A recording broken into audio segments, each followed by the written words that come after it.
Jadi bagi yang belum kenal, jika kelas 1 dan kelas 2-nya mungkin tidak diajar saya. Jadi saya akan belajar atau akan memandu kalian belajar IPA di sini. Sementara yang sudah kenal, kita bertemu lagi. Kali ini kita akan belajar tentang pembelahan sel. Jadi karena pandemi ini kita harus belajar tanpa harus tatap muka. Jadi nanti mungkin akan saya singkat mana yang penting karena kemungkinan tidak cukup waktunya jika kita harus menyelesaikan seluruh materi yang ada di kelas 3 ini. Jadi langsung saja ya, kita masuk ke proses pembelajaran. Jadi ini adalah materinya tentang pembelahan sel. Sebelum kita mulai, mari kita baca dulu Bismillahirrahmanirrahim. Langsung saja kita membahas tentang pembelahan sel. Jadi, pembelahan sel adalah suatu proses yang membagi satu sel induk menjadi 2 atau lebih sel anak. Pembelahan sel dilakukan untuk pertumbuhan, perbaikan, dan reproduksi. Di kita ini, tubuh kita terdiri dari sel. Jadi bagian terkecil dari makhluk hidup namanya sel. Sementara manusia ini terdiri dari banyak sel. Bahkan kita terdiri dari miliaran, bahkan triliunan sel yang terus akan membelah selama proses pertumbuhan. Jadi dari bayi hingga kita sekarang ini bertambah beratnya pasti karena selnya juga tumbuh dan berkembang. Caranya sel itu bertambah banyak dengan cara pembelahan. Terdapat 2 jenis pembelahan, yaitu pembelahan mitosis. Pembelahan mitosis ini terjadi pada sel tubuh. Jadi misalkan tubuh kita mengalami luka, pembelahan yang terjadi adalah pembelahan mitosis. Kemudian ada pembelahan meiosis. Pembelahan ini terjadi pada sel gamet, yaitu sel kelamin. Kemudian istilah yang harus kita pahami untuk memahami pembelahan sel. Jadi, ada banyak sekali istilah atau kata-kata yang mungkin sulit dipahami. Jadi kita harus belajar dulu pengertian-pengertian dari istilah atau kata-kata itu agar kita mudah untuk mempelajari bab ini, yaitu pembelahan sel. Pertama, sel. Sel itu adalah bagian terkecil atau unit terkecil dari makhluk hidup. Jelas kalau kalian masih ingat, ini pelajaran yang sudah diajarkan waktu kelas 1. Kemudian makhluk hidup multiseluler. Makhluk hidup yang bersusun dari banyak sel, contohnya kita, manusia. Kemudian ada inti sel. Inti sel itu bagian sel yang mengandung materi genetik yang berperan dalam penurunan sifat.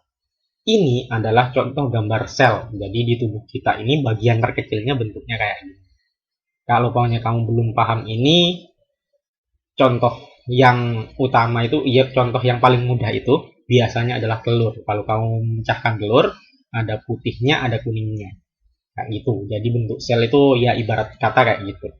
Jadi ini adalah sel, terdiri dari membran sel, kemudian ada sitoplasma di tengah, dan tengahnya berupa inti sel. Di dalam inti sel ini terdapat materi genetik. Selanjutnya gen. Gen itu adalah unit pewarisan sifat bagi organisme hidup, berupa urutan DNA.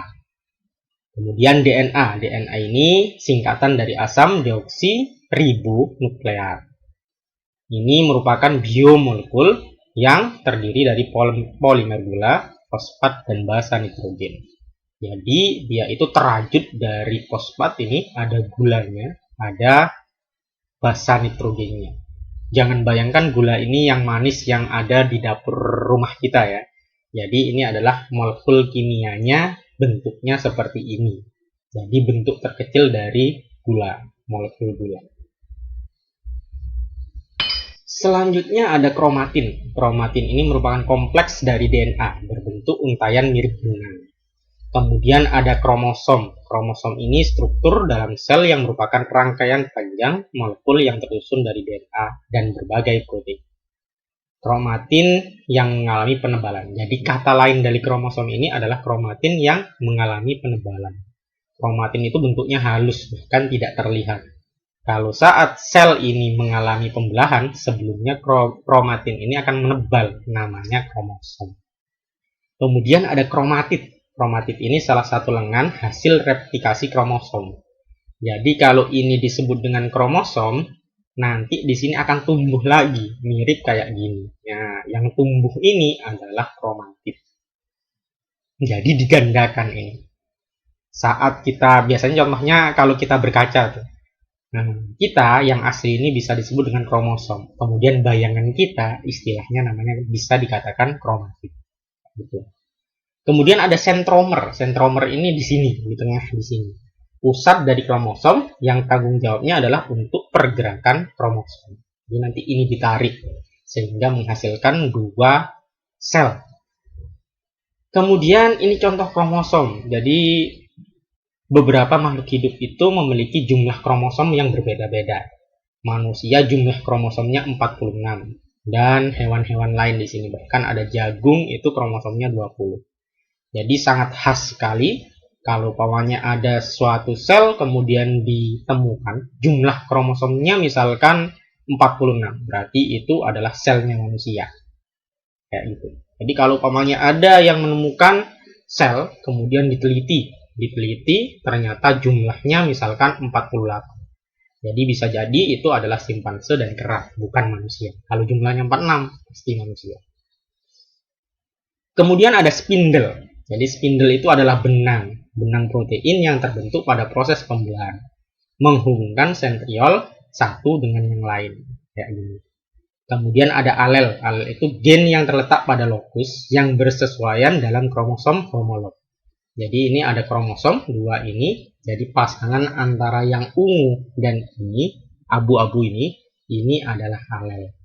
Sementara lokus yaitu letak suatu gen pada suatu berkas kromosom. Jadi ini namanya lokus. Pasangan dari lokus ini namanya alel. Selanjutnya siklus sel. Jadi siklus dari pembelahan terutama ya. Di sini sama halnya dengan hewan. Kita manusia merupakan makhluk hidup yang terdiri dari banyak sel atau multiseluler. Awalnya kita hanya terdiri dari satu sel, yaitu zigot ya, gabungan dari sel gamet antara sperma dan ovum. Kemudian nanti berkembang menjadi kita atau menjadi organisme utuh yang memiliki organ-organ yang unik. Kemudian di sini adalah siklus sel. Jadi siklus sel itu yang paling lama itu adalah interfase atau proses persiapan. Jadi persiapan ini adalah untuk mereplikasi DNA, kemudian duplikasi. Jadi mempersiapkan semua protein untuk proses pembelahan. Sementara proses pembelahan sendiri di sini ada 4 tahap, yaitu profase, metafase, anafase, dan telofase. Kemudian untuk tahap menjadi 2, istilahnya adalah sitokinesis. Sebelum sel ini membelah, jadi sel ini akan bekerja sebagaimana biasanya. Jadi makan, bisa bernafas, dan semacamnya. Kemudian nanti pada waktu tertentu ketika sudah matang, sudah fasenya untuk membelah, dia akan mempersiapkan semua protein dan DNA-nya untuk melakukan proses pembelahan. Kemudian di sini juga dijelaskan bahwa dalam pertumbuhan dan perkembangan sel dapat dibagi menjadi 2 fase, yaitu interfase dan mitosis. Mitosis itu pembelahan. Kemudian pada manusia, satu siklus sel terjadi selama sehari atau 24 jam. Terutama pada sel yang sudah matang untuk siap membelah. Dan selanjutnya ini bisa kalian baca ya.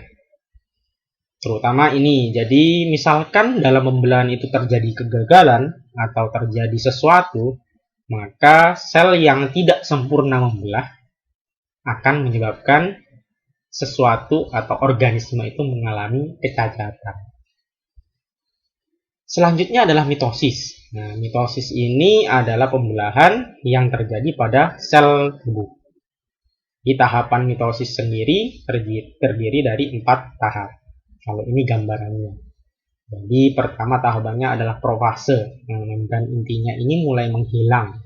Kemudian ini yang merah sama biru ini adalah kromosom. Kemudian ini ada benang spindle, kemudian ini ada pusat-pusatnya. Jadi ada dua pusat kanan kiri di sini.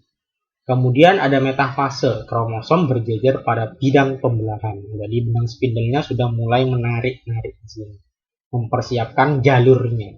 Kemudian anafase ini mulai ditarik, separuh kromosomnya. Kromatidnya ini ditarik. Kemudian ada telofase dan kemudian nanti membelah menjadi 2 sel.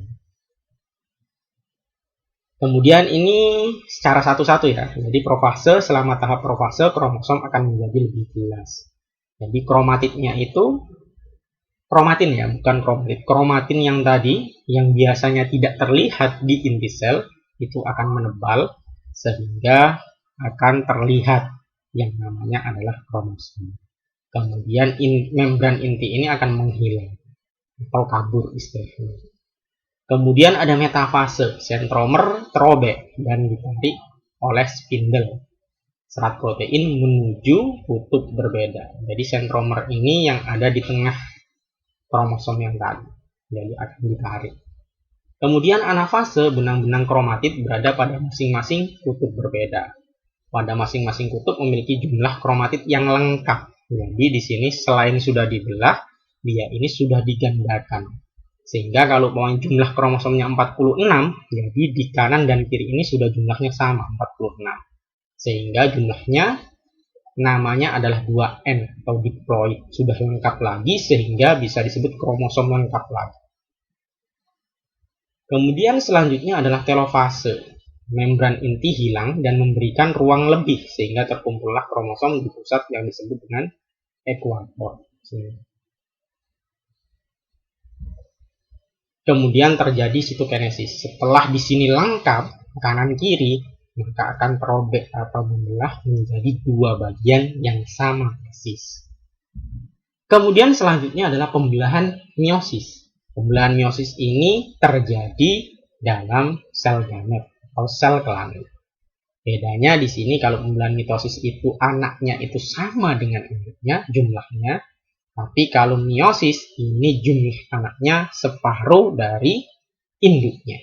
Jadi kalau manusia kromosomnya itu 46, berarti nanti anaknya jumlah kromosomnya adalah 23. Separuh dari 46. Lanjut ya, jadi kalau upamanya meiosis ini terjadi 2 tahap. Meiosis 1 dan meiosis 2. Kalau mitosis cuma 1 tahap. Nah ini adalah prosesnya dari profase, metafase, anafase, telofase. Ada tahap pertama yaitu profase 1. Di sini hampir mirip dengan mitosis. Kemudian selanjutnya ada tahap 2-nya. Tahap 2. Jadi bedanya dengan mitosis yang tadi, pada saat kromosom itu membelah dan digandakan menjadi lengkap lagi, kalau di sini membelah dan dibiarkan. Karena hasilnya separuh dari induknya. Jadi tidak perlu digandakan untuk menghasilkan kromosom lengkap lagi. Jadi kromosomnya separuh dari kromosom induknya. Secara umum, jadi perbedaannya mitosis itu dan meiosis pertama terjadi pada semua sel tubuh mitosis ini.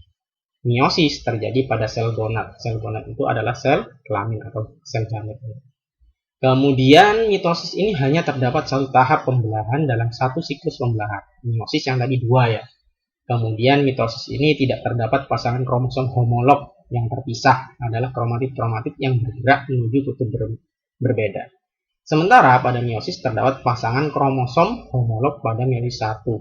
Kemudian setiap anggota pasangan kromosom akan bermigrasi menuju kutub yang berbeda. Kemudian pada meiosis 2 terjadi pemisahan. Jadi kalau yang tadi kan cuma tahap 1 kemudian memisah, di sini pada meiosis 2 baru terjadi pemisahan. Kemudian mitosis ini tidak terjadi pertukaran segmen kromosom, jadi tidak terjadi pertukaran. Kalau meiosis terjadi pindah silang. Kemudian sel yang baru di sini akan mempunyai struktur yang sama persis dengan induknya. Sementara kalau meiosis di sini jumlahnya separuh atau haploid yang tadi. Hasil akhir dari pembelahan satu sel adalah 2 sel baru yang sama. Sementara di sini karena ada 2 tahap sehingga jumlah anaknya akan 4 sel baru. Dan kromosomnya itu separuh dari induknya. Kemudian contoh pembelahan meiosis. Pembelahan meiosis pada manusia terjadi pada organ reproduksi, jelas. Kemudian pada pria jelas kan berbeda sistem reproduksinya. Kalau pria yaitu menghasilkan sperma sehingga disebut dengan spermatogenesis. Sementara pada wanita itu menghasilkan ovum sehingga pembelahan meosisnya itu menghasilkan ovum atau istilahnya oogenesis. Ini contoh atau siklus dari pembentukan sperma atau spermatogenesis. Jadi sel terminal di sini pembelahan mitosis dulu. Jadi untuk menjadi sel dengan jumlah kromosom sama, baru kemudian nanti akan membelah selanjutnya ya, membelah menjadi 4 sperma dengan kromosom separuh dari induknya. Kemudian juga pada wanita. Jadi pada wanita ini pertama pada saat bayi itu sebenarnya sudah terbentuk sel ovum yang namanya oogonium. Kemudian berubah menjadi oosit primer. Dan kemudian dia akan istirahat dulu sampai keadaan dewasa. Sama seperti pria. Jadi pria itu sebenarnya sudah ada sel spermanya. Cuma nanti membelah dan membentuk sperma pada saat sudah dewasa. Kemudian ini terus ya berubah menjadi oosit sekunder hingga terbentuk ovum. Yang jelas ini yang bentuknya kayak kecebong ini nggak ada seharusnya karena ini bentuk dari sperma. Kalau ini adalah proses pembuahan nanti bertemunya sel sperma dengan ovum, istilahnya fertilisasi. Kemudian nanti berubah jadi zigot, zigot berubah menjadi janin. Demikian, mungkin jika ada pertanyaan bisa dikumpulkan atau dituliskan. Nanti bisa difoto untuk dikumpulkan atau disampaikan ke saya. Jika ada salah kata dan penjelasan yang kurang jelas, nanti bisa dilanjutkan atau disampaikan. Jadi mohon maaf jika ada kesalahan mungkin karena tanpa editing ini. Jadi silahkan jika mungkin ada yang tidak sesuai penjelasan saya, bisa ditanyakan terlebih dahulu. Kemudian untuk selanjutnya soal-soal nanti akan saya sampaikan dalam bentuk hard copy, saya kopikan dan saya sampaikan. Kemudian untuk lebih jelasnya lagi, tolong baca bukunya, kemudian nanti resumnya juga akan saya sampaikan. Akhir kata, terima kasih.